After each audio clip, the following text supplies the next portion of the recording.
Chances are you've wondered why there's so much suffering and evil in our world. The recent news story out of Calgary of Alex Radita, allegedly killed by his parents' cruel and intentional neglect, is an example of a kind of evil so heinous that it curdles the blood. A type 1 diabetic, Alex's parents denied him treatment and treated him cruelly for his short life. When paramedics found him, he weighed only 37 pounds, even though he was 15 years old. We can't read about cases like this without having so many questions. Suffering raises questions for everyone.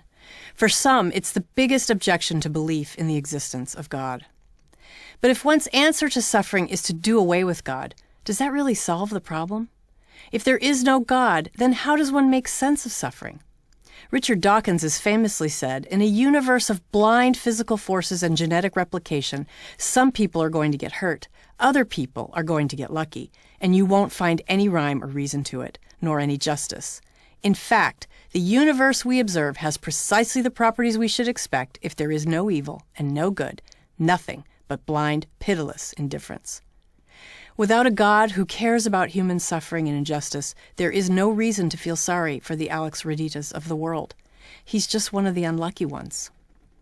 But for those who do want answers in the face of suffering and evil, surveying the landscape of ideas reveals disheartening and often unsatisfactory responses.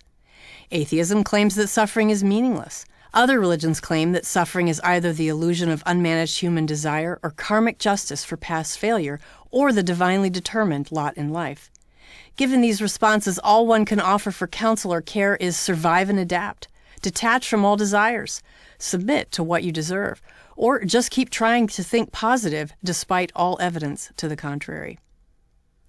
That the Christian story is of a God who did not avoid the pain and suffering of the world but entered into it should be remarkable, even to those who might look skeptically at Christian faith. Christians believe that God stepped into our human experience, even of suffering and evil, in the person of Jesus of Nazareth.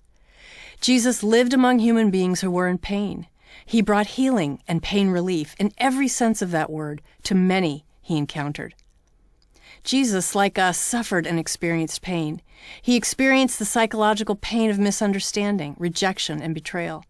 In bearing the physical and psychic agony of Roman crucifixion, he participated in the human experience of pain at its deepest level. Jesus' death was a willing subjection to the most awful aspects of human existence. And this can assist all who explore Christian faith, those who are suffering, and those who will be at some point in the human journey. Not the impassible God of the Greek philosophers, Christianity asserts that God does not avoid pain, but enters into it. Does your way of viewing the questions raised by the problem of suffering and evil provide satisfying answers?